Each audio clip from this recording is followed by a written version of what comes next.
जय श्री राधे। पूज्य श्री सद्गुरुदेव भगवान के चरणों में प्रणाम। पूज्य श्री सेठ जयदयाल गोयनका जी द्वारा सत्संग की कुछ सार बातें। मनुष्य जीवन के समय को अमूल्य और क्षणिक समझकर उत्तम से उत्तम काम में व्यतीत करना चाहिए। एक क्षण भी व्यर्थ नहीं बिताना चाहिए।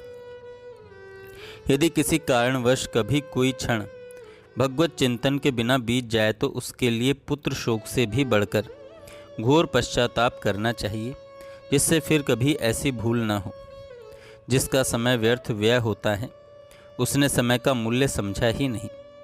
मनुष्य को कभी निकम्मा नहीं रहना चाहिए, अपितु सदा सर्वदा उत्तम से उत्तम कार्य करते रहना चाहिए। मन से भगवान का चिंतन, वाणी से भगवान के नाम का जप, सबको नारायण समझकर शरीर से जगत जनार्दन की निस्वार्थ सेवा, यही उत्तम से उत्तम कर्म है। बोलने के समय सत्य, प्रिय, मित और हित भरे शास्त्र अनुकूल वचन बोलने चाहिए। अपने दोषों को सुनकर चित्त में प्रसन्नता होनी चाहिए। यदि कोई हमारा दोष सिद्ध करे तो उसके लिए यहाँ तक हो सफाई नहीं देनी चाहिए, क्योंकि सफाई देने से दोषों की जड़ जमती है तथा दोष बतलाने वाले के चित्त में भविष्य के लिए रुकावट होती है। इससे हम निर्दोष नहीं हो पाते। यदि हम निर्दोष हैं तो दोष सुनकर हमें मौन हो जाना चाहिए, इससे हमारी कोई हानि नहीं है। और यदि सदोष है तो अपना सुधार करना चाहिए। दोष बतलाने वाले को गुरु तुल्य आदर करना चाहिए, जिससे भविष्य में उसे दोष बतलाने में उत्साह हो। अपने निकट संबंधी का दोष सहसा नहीं कहना चाहिए।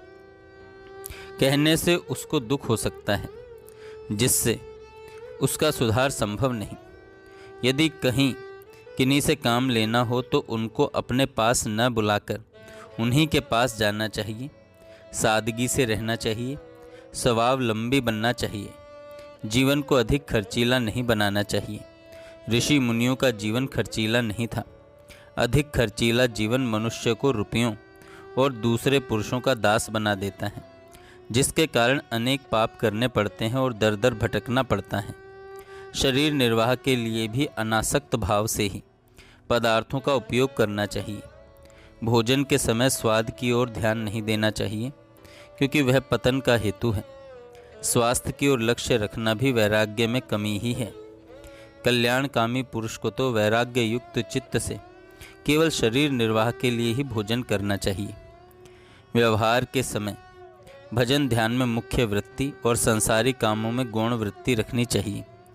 सोते समय भी भगवान के नाम रूप का स्मरण विशेषता से करना चाहिए, जिससे शयन का समय व्यर्थ न जाए। शयन के समय को साधन बनाने के लिए सांसारिक संकल्पों के प्रवाह को भुलाकर भगवान के नाम रूप गुण प्रभाव और चरित्र का चिंतन करते हुए साधक को सोना चाहिए। जय श्री राधे।